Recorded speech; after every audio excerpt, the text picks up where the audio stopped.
In a world where Twitter leads the headlines and the 24-hour news cycle forces people to choose sides, we're here to help you cut through the noise and discover that the truth lies somewhere in the middle. Hosted by entrepreneur, author, public speaker, and regular media contributor Seth Denson. Subscribe, share, rank, and review. Welcome to Somewhere in the Middle on the Real News Communication Network.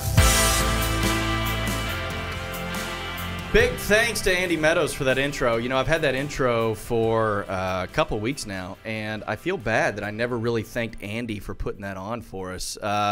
You can find Andy at andymeadows.net. He is a phenomenal singer-songwriter and personality in the media, but he does a great job, and I've gotten to see him a few times, and it's always fun. But he was kind enough to put that intro together for us.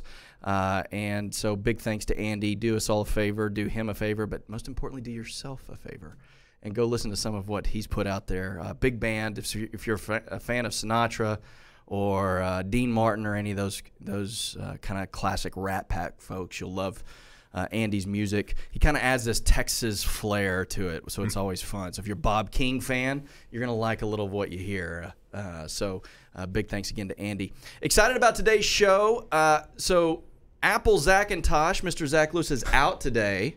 He is on an extended vacation. That's right. I thought maybe it was just our show. He's like, I'm done. I'm done. But have no fear. We're going to press through because we are in great hands with Mr. Matt Stoker himself. Thank you. Glad to be here. It may be a little wheels off today, but I will do my best to keep the ship in the right direction. I have no doubt you're going to do a great job, man. I'm excited, and feel free to jump in anytime. Okay. To shut me up. All right. I control the microphones. Don't ever forget that. This is true. This is true. So this past week was a big week in the world. So we had the NATO summit. Today, just in the last couple of hours, we had President Trump meeting with Vladimir Putin.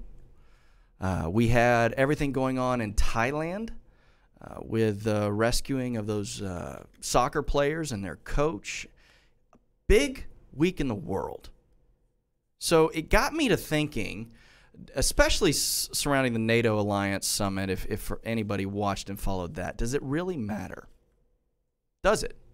You know, there's a lot of talk these days since President Trump ran and then was elected in this whole America first, focusing on America, focusing on what we can do. So do things like NATO really matter anymore? Does our alliance with other foreign powers, foreign countries, the fact that we want to all get together and sing Kumbaya and grab hands, and I always feel like, you know, in the 80s you had that era of these ballad songs where you had all these rock and roll artists that came together. Right? It's a real shame they're not making those anymore. I know, right? I can just see, you know, Trump and Theresa May right there in the microphone for that. That'd be powerful. Up on a riser together, right? Swaying back and Some forth. Little kids, maybe all holding hands. Yeah. Anyway, so I want to talk about that. I will tell you, it was an early morning for me this morning. So I had the opportunity to be on the Blaze Network this morning. I was on the Morning Blaze with Doc Thompson. For those of you that subscribe to the Blaze, great fun we had down there, but it was an early morning. So if I fall asleep, Matt, wake me up. I'll come in there and nudge you. We're going to power through. But I don't think I'm going to fall asleep. And I don't think I'm going to fall asleep because I think we got great topics, but we have even better guests to talk about those topics. And so I'm really excited to be joined today by Mr. TJ Morris. TJ, what's up, buddy? Sir. What's up, brother? You know, we needed some puny guys to come into the studio, so we thought, who do we know? Let's find a guy whose nickname is literally Bear. I know, right? And bring him. That'll work. So I've known TJ for a few years now. We've had a lot of fun conversations over the years about politics and life and kids and woodworking and, you know, everything, music, all of the fun stuff, right? But TJ is a YouTuber. Is that the way to say it? I guess that's the way that you say it. Okay. It would not be the description I would lead with, but apparently that's what the Father has planned for my life at the moment. So that's what I'm doing. So that is not the main title of your life. It is a title within your life. Correct. I would say that's more accurate. Good deal. Yeah, it's something I do in what little free time I have. Sure. So father, husband, friend, woodworker, and YouTuber. All right, Indeed. Excellent. Name of the YouTube channel is Squid and Bear. Squid and Bear. Squid and Bear. I know, obviously, who the bear is. I'm a little curious about the squid, but Squid is my buddy Mike. Okay. He was in the Navy. He did some very interesting things for a long period of time, and because of that, we have some differences of opinion that allow us to have two not opposing angles when we approach a subject, but two complementary angles when we approach a subject. So it allows for some good discourse. okay. So, Excellent. yeah. Well, listen, I hope that will kind of translate into the show today and have some good conversation. I'll do my best, brother. I like it. Also joined by Spencer Smith. Spencer, for those of you that are watching this on camera, not just listening to it in podcast version, may look and say, "Who's that pretty boy in the studio?" That's Andrew Clark, and we'll introduce him in a minute. But no, Spencer Smith, a former newsman here in the Dallas area. You were with Nightcap News, right? You're a former anchor on that. That is correct. Yes. Yeah. Since then, has decided to leave the microphone behind, at least until today. Yep. You pulled me back in, and pursue a little bit more of the business world. And so Spencer and I have also known each other for a few years. We've had some fun conversations around life in general and politics and what's going on. And because of his background in the news, I thought, man, it would be fun to have Spencer on the show. So thanks for being here, man. I appreciate nice you pocket having me, soap, man. by the way. Thanks, I'm glad you got the appropriate attire. TJ, it's okay, I was just man. trying to. I came from a wood shop. We'll go to I Men's came Warehouse from a after wood this, shop. and, That's He does fine. have a shirt pocket, though. He could get a pocket square in there. No, you look sharp, man. If you And have nobody here's going to call you like out some on it. wood I assure you. shims or something we can stick in here, it'd be fine.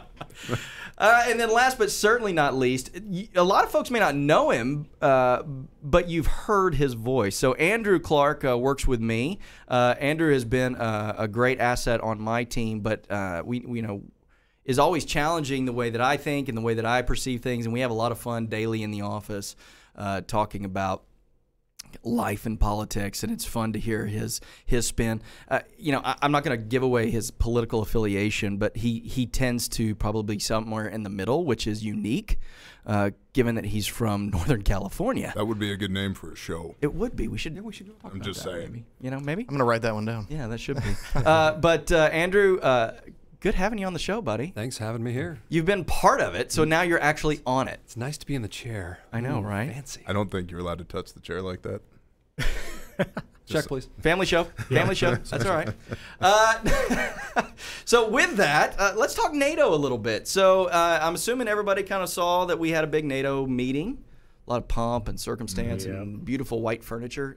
Is there a special on white furniture before they have those things that they make sure they go out and buy as much? There's no wood anywhere. It's all just this pure white furniture. There's no children there to ruin it. I was going to say dogs. I have Or dogs, too. Yeah. Maybe that's it. But, so I kind of talked about it as we led up here.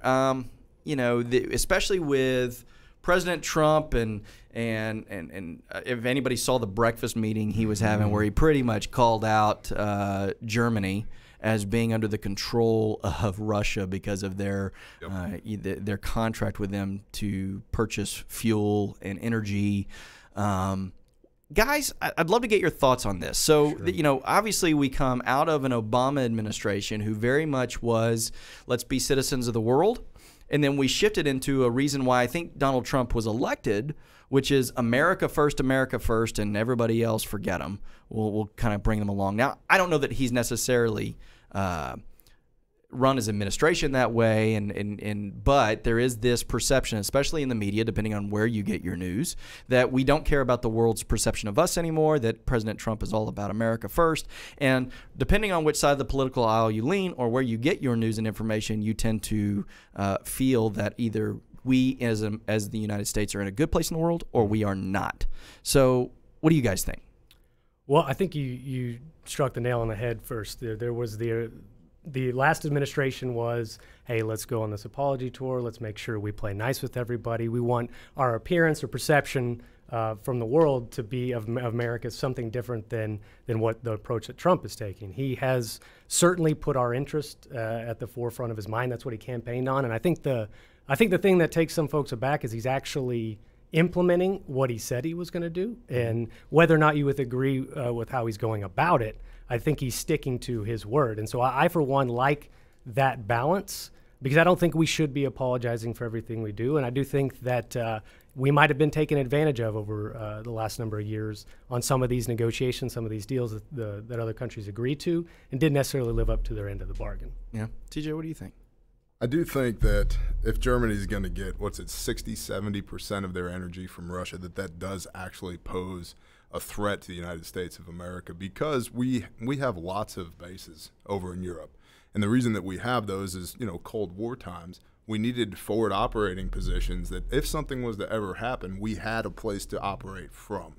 So I think Trump makes a good point when he says it doesn't really make sense for us to protect you, because we have hundreds of thousands of U.S. Armed Forces personnel in country.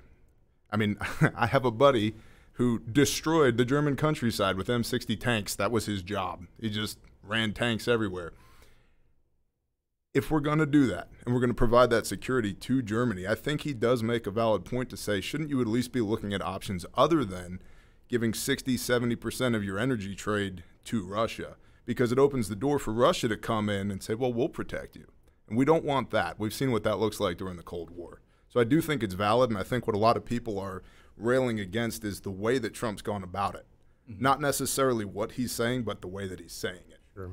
Yeah, I think that's a good point. I think that stylistically, that's where most people have the trouble, right? Exactly. I would agree. It's his messaging is a little it's a little New Rough Yorker, around the edges a little bit.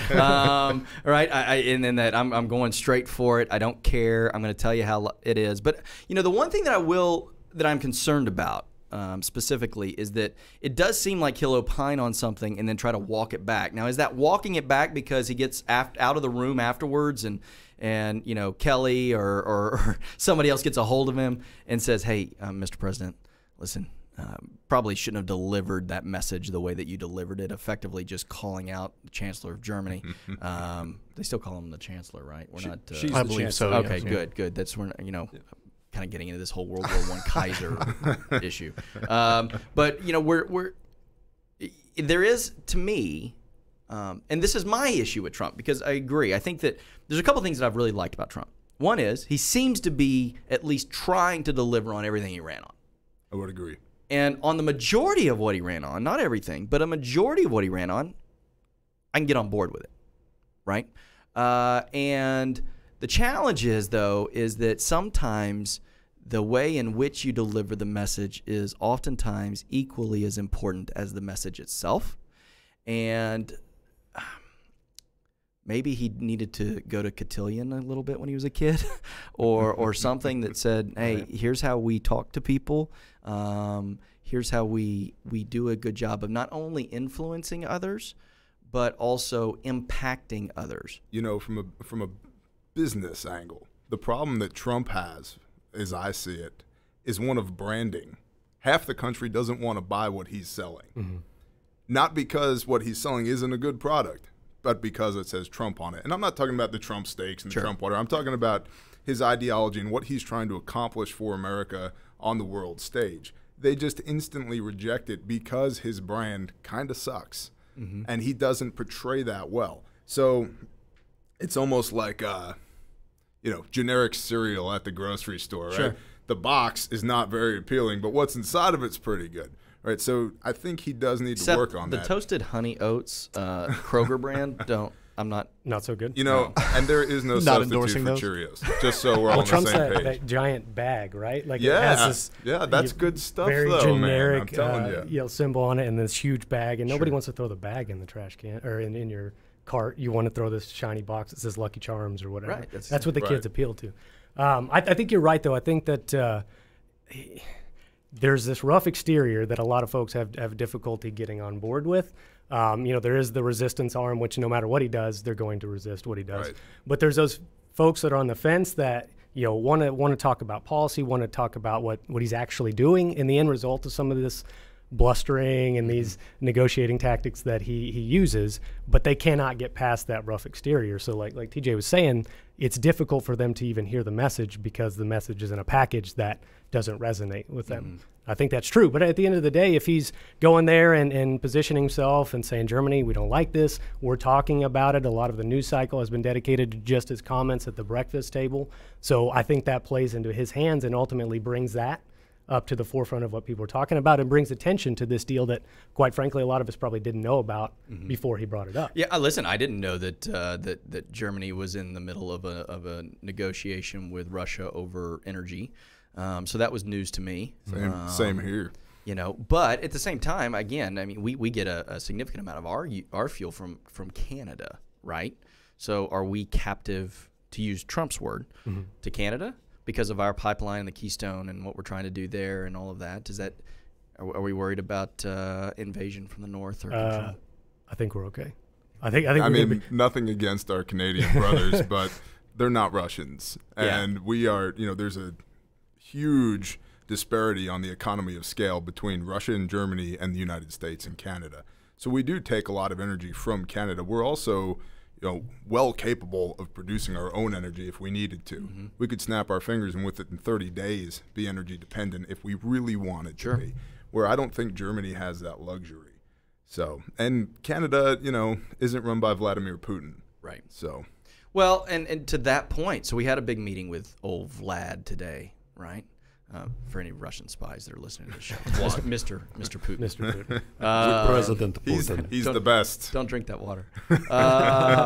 So what are our thoughts on that? So, I mean, not a lot of details. Again, it was right before we came on air. So if you're downloading this podcast in 3 days and you've gotten 72 hours of news punditry, apologize. We just got in the studio and President Trump just got done with that meeting. Although they had a press conference, and I didn't think, Andrew, we didn't think that was going to happen, right?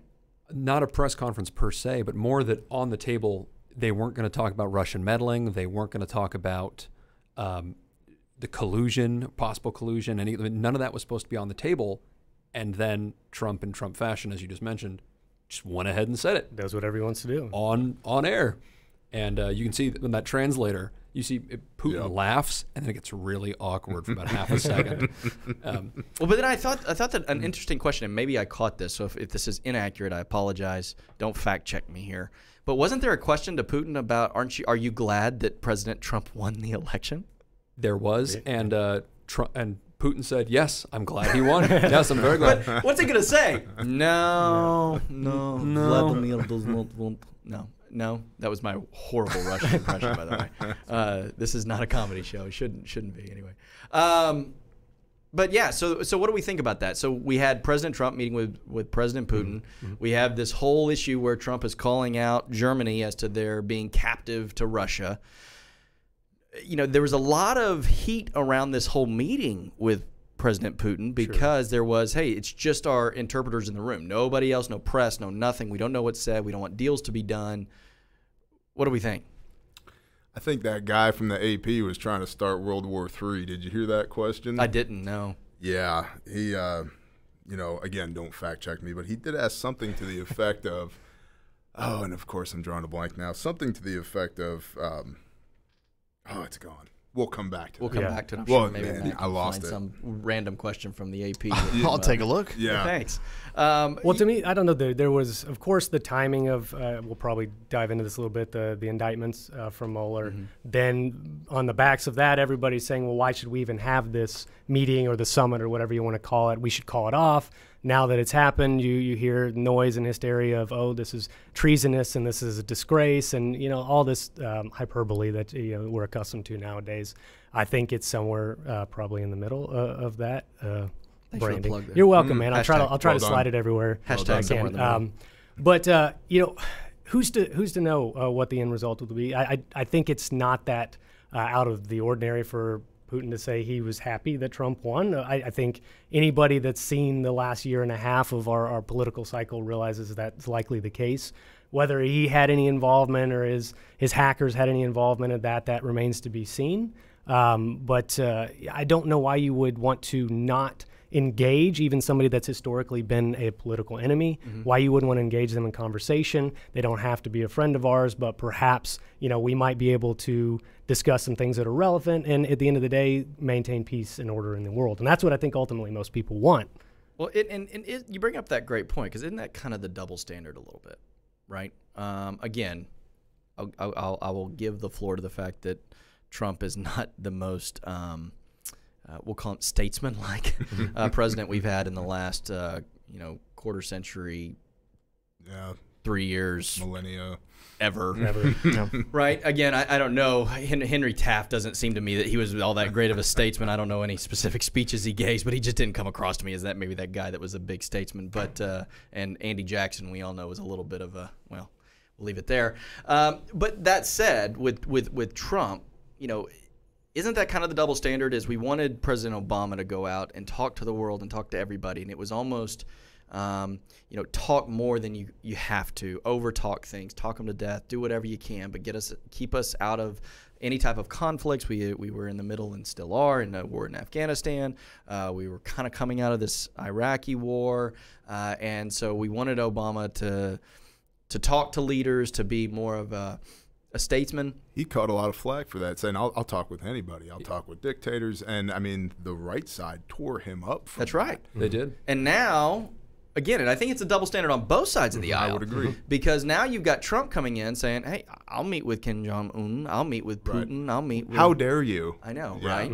Like, I was watching something this week, and they were talking about Putin's atrocities in Crimea and all this other stuff. And I'm going, well, yeah, I mean, I get it, and I agree, but don't we want to still try to engage and see if we can't find some common ground? We're not going to just... It's an idealism versus realism thing. Yeah, Putin's not a great guy, but you don't ignore that. You just can't leave him alone and leave him to his own devices. Sure. You have to keep tabs on a guy like Putin. And yeah, diplomacy plays a part there, and it should play a very large part with Vladimir Putin. Not that I think Russia poses a gigantic threat to the United States, but if they wanted to, they could. And so we need to be as up-to-date on that as possible. So people are going to naturally tear up Donald Trump for going over there and talking to him, because the news cycle has become Donald Trump, Donald Trump, Donald Trump, Donald Trump. But while he's not a great statesman, at least he's over there talking to them. I don't think that things are going to get worse just from words being exchanged. No, I would agree with that. I think that the more that we can talk to foreign powers, the better. What I would like to see, though, is more action. That we come out of these talks, and I know that we're still, just a couple of weeks out from the North Korea summit. But, obviously just right after that was this whole, well, our satellites are saying that they've reactivated their nuclear sites and they're kind of moving with expediency, and everybody says, they're quick to say, see, we told you the talks wouldn't work. They weren't going to work. Should have never done them.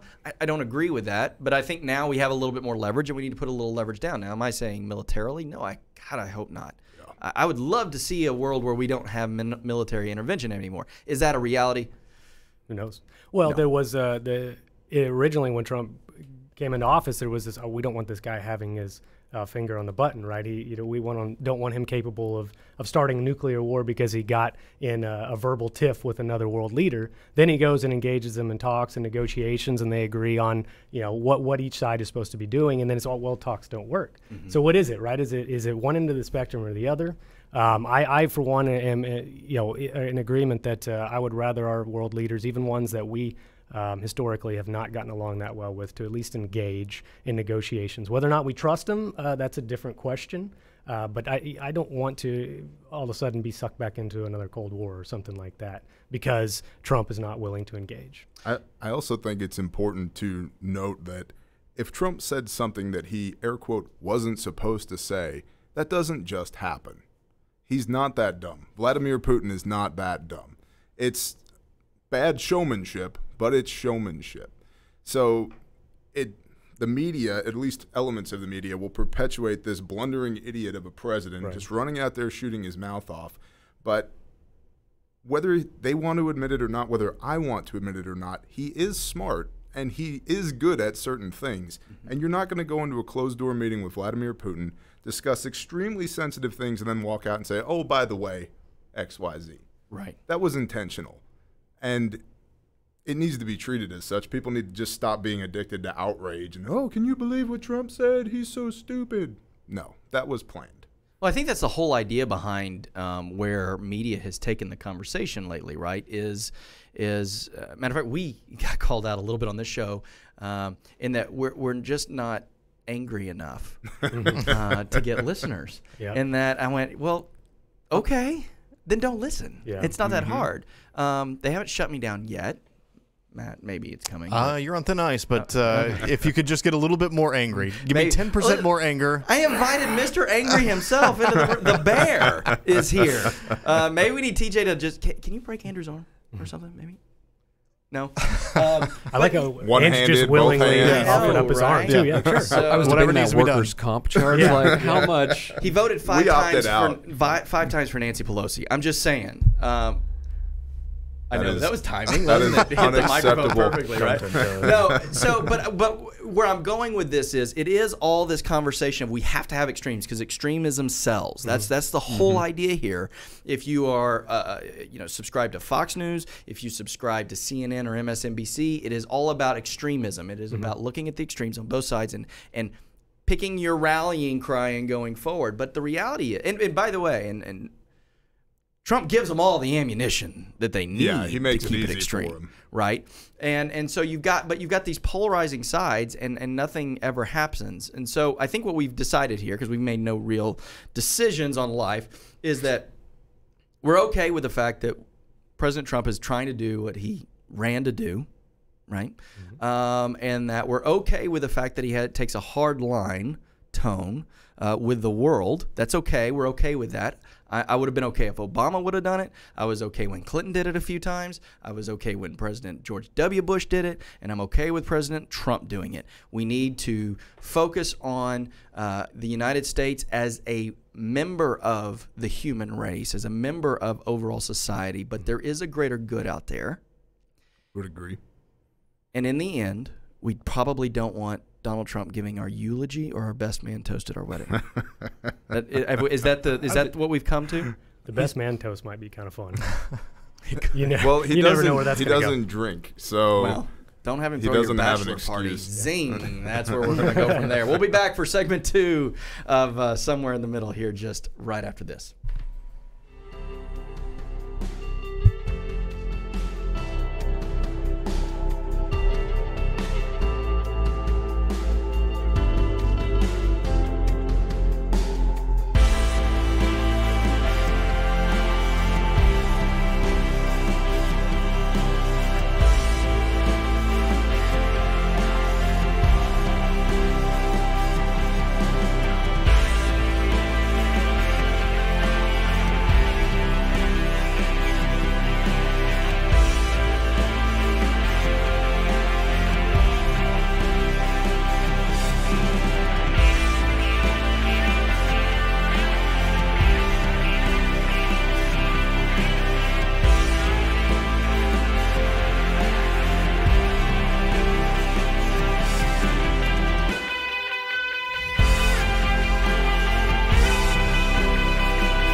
Welcome back, Somewhere in the Middle. We have been talking America's position in the world, how we think that President Trump it's okay that we're taking kind of a hard stance line, but at the same time we kind of wish he would be a little bit more statesmanlike, maybe a little more Ronald Reagan. And I talk about Ronald Reagan a lot on this show. For those of you that don't know my political leanings, you can probably sense where I lean effectively when it comes to Ronald Reagan. Big fan. But listen, again, there are things that I like to look at what each administration accomplishes and say, and give them their P's and their Q's and give them their credits where their credit is due. But one of the things that I loved about Reagan was shining city on the hill, and hey, I'm going to take a position of strength and I'm going to back it up. And I'm going to communicate well. So the key piece here, I think, that we're missing from Donald Trump is the communication piece. And the humility. Oh, yeah, that's a big one, right? But go ahead. I think we knew we were going to get that when he was elected. That's Donald Trump and humility have never really gone I would agree. hand in hand. But with the Reagan comparison, Sure. the That's right. humility, you can be strong, but you don't have to flex all the time. Yeah. You know, Maybe in humility in terms of versus the office that he holds, understanding, I think the importance of the office of the presidency. So in that regard, I do think I would agree. But asking Trump to do anything he doesn't want to do is kind of losing proposition. Yeah, definitely. Yeah. Sure. So one last kind of topic is because this ties into the whole where we stand in the world. Obviously, last year was the big year of Brexit. Great Britain leaving the European Union. How's that going to impact things? We don't have time to get into President Trump's calling out Theresa May just before going to her house for tea. That was a bold move. But I do want to get everybody's quick opinions because we're all in the business world in here. TJ, you're an entrepreneur. Yes, sir. Spencer, obviously, you're in the business climate. Andrew, you work with me, so it's very important that you're engaged in the business world. I need you to be very engaged there. This whole trade war question with China and potentially other countries as well. Do we think this holds merit? Is this a good thing? Are we glad President Trump is taking this position, or are we wishing maybe this trade war thing would go away? TJ, what are your thoughts on this? I actually think it's fairly inconsequential. Okay. I think the total deficit that we're talking about here, the number that we're talking about here is 1/10%. And that when it all shakes out, what were you saying, Andrew, about $175 a year is the realized cost per person? And on steel. Just on steel. Okay. So in our businesses, there's certain products that I have to source from China because I can't get them in the United States. And that makes a lot of people upset, but it's a fact. I just can't get them here in the United States. They're not made here. So we are seeing a higher cost in certain products that we have to bring in order to fulfill our orders. But it's not so bad. It's not a deal breaker. And I mean, it is a small amount, but it is something. So I personally don't see it. It's not affecting how much I can pay my guys. It's not really affecting my cost of operating. It's not affecting the price that I'm quoting to my clients. So in my day-to-day experience, I don't see it as a bad thing. And my suppliers aren't screaming, their hair isn't on fire, yelling, going, oh, the cost is going to go through the roof. I haven't seen that yet. Okay. So it doesn't bother me yet. Sure. I'll put it that way. Sure. But go ahead, Spencer. Well, maybe it's too early to tell, and I think a lot of it, as we've seen again over the last 18 months, is a lot of the way he negotiates is a lot of posturing, is a lot of blustering, and let's go and make these somewhat egregious demands, and then ultimately we settle somewhere in between what we originally had and what he was demanding, and I think that's just his negotiating tactics, right? So I think it's way too early to know if anything really consequential is going to come of it. I think you had a good point though about the positioning this versus the optics of the tax cut, right? Yeah. So on the tax cut, the average American is going to get about $175, which at the time, again, more right-wing sides, conservative media was saying that this is like, oh, life-changing. Here's money for you. But now it's Right. inconsequential. Don't worry about it. It's $175, which is, And that's a fair argument. Yeah. That's Yeah. absolutely a fair argument. But that's, again, Fox News, CNN. Which side are you rocking there? Yeah, here's my take on this. In that I get the reason for the positioning. We as America, from an American economy perspective, have been taken advantage of specifically by China for a very long time. And specifically when you start talking about intellectual property and the stealing of that and what's going on there, absolutely. My fear with tariffs, and I feel like I'm going back to third grade history, but tariffs have been around forever. I mean, that was the big thing in the colonists. That was kind of the end. That was the end, was when we said, hey, we are not paying these taxes on these goods that you're demanding us to purchase, and we're not going to go for that anymore. In today's world economy, which is very different than it was in 1773, do tariffs ultimately just mean that you and I as the consumer ultimately foot the bill? Because if I run a business, right? You guys run businesses. I'm not going to let my margin be impacted. I'm just going to pass that along at the end of the day. And so at the end of the day, while the tariffs sound good on paper, and if they work to get people in line, great. But are we just risking asking the consumer to ultimately give back whatever tax benefit we just gave them? Yeah, and I think I would hate to see all the good that's been done over the last 18 months be undone somewhat by this. So I think you're absolutely right. This is a dangerous game to play. I still think I would hope that Trump has a good sense of what he's doing. And ultimately, it may just be a lot of noise that it doesn't result in anything actually substantial being done. But I do think this is a very fine line to be tiptoeing, and I'm anxious and a little nervous to see what happens. Yeah. If he does what he does with anything else, he'll go right up to that line and then walk it back once it becomes clear that this was an unpopular decision to make. Once it starts having real impact on his constituency, he'll probably walk that back. Mm-hmm. But I think more than anything, it's just smoke and mirrors. I don't think it's actually going to affect China that much, and I don't think ultimately it's going to affect the American people that much, because by the time it does come around to have the effect that Andrew had outlined, I think it probably won't even exist anymore. I think he will have moved on to something else. And then this way he can say, well, we had tariffs on China. And then that'll play great to the Rust Belt states and whoever else that he's talking to when he's running around for re-election. Sure.